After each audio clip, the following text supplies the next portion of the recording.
to another edition of SlaMMA. On tonight's episode, we're going to be covering UFC 134, also known as UFC Rio, taking place this Saturday, August 27, 2011, live from Rio De Janeiro, Brazil.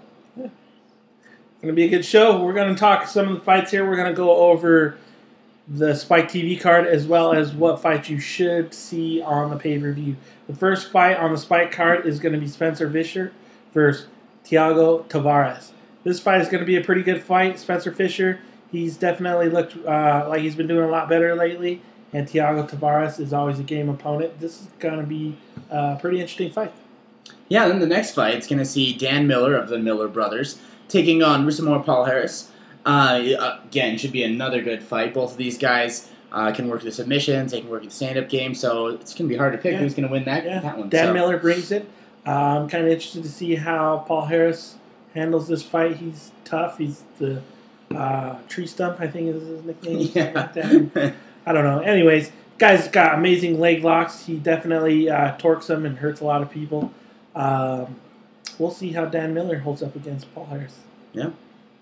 So that's it for the Spike card. Let's see what's going on with the... We'll roll on to the main card, which you'll see live on pay-per-view. So the first fight on the main card is Luis Baja Kane versus Stanislav Nedkov. Nedkov's undefeated outside of the UFC. He's making his UFC debut. He's from Bulgaria. I really don't know much about it. Kane has won 9 of his last 11 fights by TKO or KO, which he did just recently beat one of our local fighters here, Elliot Marshall. Yeah.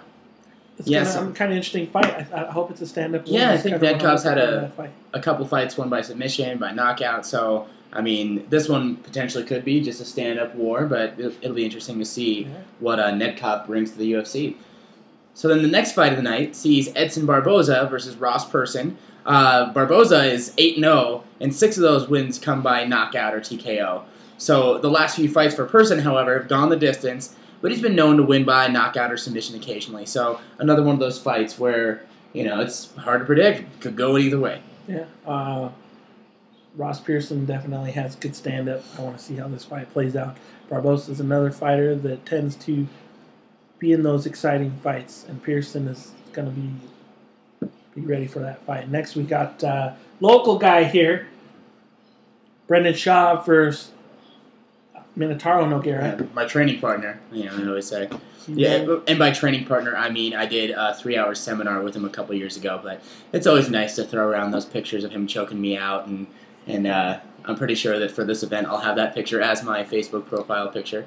But it'll be an interesting fight because Nogueira is coming back off a pretty long layoff, almost a year and a half. He hasn't fought since February of 2010 when he actually lost to now heavyweight champion Cain Velasquez. And, that year and a half off, delays like that, the ring rust seems to be a factor, especially lately with guys coming off injury. We saw, Shogun come off that injury to try to defend his title against John Jones and get taken care of pretty handily. So coming off injury isn't really in the best interest of most guys. So we'll see how he comes off. It's going to be in Brazil, which will be somewhat of an advantage, having the home field advantage, but we'll see if that's enough to overcome the hybrid. Yeah. Brendan Schaub, ever since he lost the Ultimate Fighter finale to Roy Nelson, he's been 4-0 with a couple big wins over Gabriel Gonzaga and Mirko Cro Cop. Yeah, could potentially have knocked both of them out of the UFC with those wins. So. Yeah. Excited to see this fight. It's kind of hard to root against either guy. Yeah. I think they're fan favorites for everybody. Exactly. It's like a good guy versus good guy matchup. You don't want to see him. You don't want to see a guy lose. But it's one of those fights that's got to happen. Definitely. Yeah. And for me personally, I mean, I like you mentioned, I like both guys. I think a loss is more devastating to the career of Nogueira at this point than it would be for Schaub. I mean, Schaub hasn't lost but the one fight to Nelson, but he, at the same token, is maybe a win or two away from a title shot too. So yeah, this is one of those fights where the two fighters are almost moving in opposite directions of their career.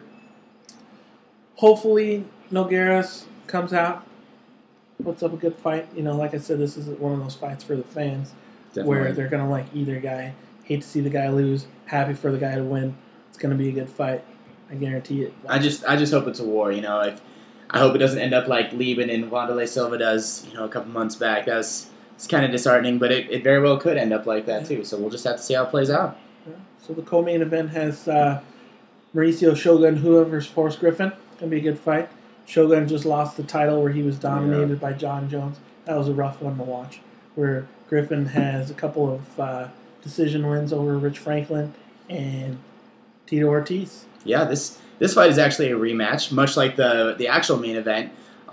These guys have fought before, and the first time they fought, Griffin won in the first round with a rear naked choke. That was back in September 2007 at UFC 79, and I would venture to say that both fighters are different fighters now than they were then. They both kind of evolved from the fighters they were at that point, so it's very hard to call, I think. Yeah, it was actually third round. Third round. Just throw that out there. There you go. I don't want to get it. I don't want to get mixed up with those rounds or anything. Which was crazy. I remember talking a couple of years ago about that fight, and telling people this Shogun guy, he's a stud. He's going to come out and breeze through Forrest Griffin. Well, Forrest Griffin proved everybody wrong, which he used that fight to go out to win, go get a title shot and win the title against Rampage Jackson. So, Griffin is definitely going to come out, and he's going to come forward at Shogun. Shogun's looking for some revenge. Let's see what happens. This is a stacked card. This is a good co-main event that they got going on here. And anytime two guys that were former champions that want to get back to the pinnacle are going at it, it's always a testament to what kind of fighter they are, because both of these guys want to be back on top, and they look at each other as blocks in the road to get there. So, Gonna be a good fight. I'll let you take this one. All right, so my favorite fighter, obviously, if you know me, is Anderson Silva. Has been for, probably 6 years now. While he's in the main event against Yushin Okami, looking for a revenge fight of a loss that a lot of people don't really consider. Yeah. A loss. Obviously, it's on his record, but he did knock out or seriously hurt Okami in that first fight where he was disqualified and given the loss. Silva, 14-0 in the UFC, holds tons of records in the UFC. It's going to be an exciting fight. I'm kind of hoping for another foot-to-mouth kick there. Yeah. Every time that promo comes on TV, I can say that Chris will kind of rear up and do a little kick action from the chair. Yeah, gotta do that kick. I'm excited for this fight a lot. The one guy that dented the armor of Silva was Chael Sonnen, and Okami's been training with him. I don't know if it's the best idea if he's training with a wrestler when you're fighting someone with the striking capability. Yeah, exactly. He's the lethal weapon. But, we can't completely discredit Okami because we mentioned that since that last fight, Anderson Silva's been 14-0, and Okami's actually gone 12-3. So he's had, 3 losses there, but he's still fared fairly well in that stretch of time. Yep. He's always been looked at as right there for the title. Exactly, and he is definitely the greatest fighter to ever come out of Japan, at least in that weight class. And I think he has a little bit of added motivation because it seems as if the UFC matchmakers and fans are kind of rumbling about what's going to happen next after this fight for Anderson Silva. And as a man, personally, I would take that as an insult. If I'm here, I'm the biggest fight of my life, getting ready to get a title shot, and people are already counting me out and planning on what the next fight for my opponent is going to be. So he definitely is going to do everything that he can to try to spoil that party, to spoil, the whole UFC Rio experience. Obviously, those fans are going to want all of the Brazilian guys to win, and if he can cap the night off by bringing that title back to Japan, there's been a lot of strife in Japan with the, storms and just natural tragedies there. So he's got more than just himself in mind when he's going into this fight. So. Yeah, it's going to be a stacked card. I'm looking forward to it. Like you said, fights start on Facebook, I think around 3, 4 o'clock. Yeah. Then you've got your Spike card starting at 6 o'clock and the pay-per-view starting at 7 o'clock Mountain Time. So that's our real quick pre-show of these fights to come. Hope you guys enjoy them. Like us on Facebook, SlaMMA.tv. Also, check us out on Twitter. I'm SpiderSilva99. And I'm at Howie Mania. Thanks for watching the show. And we'll see you next time. Thank you. And good night.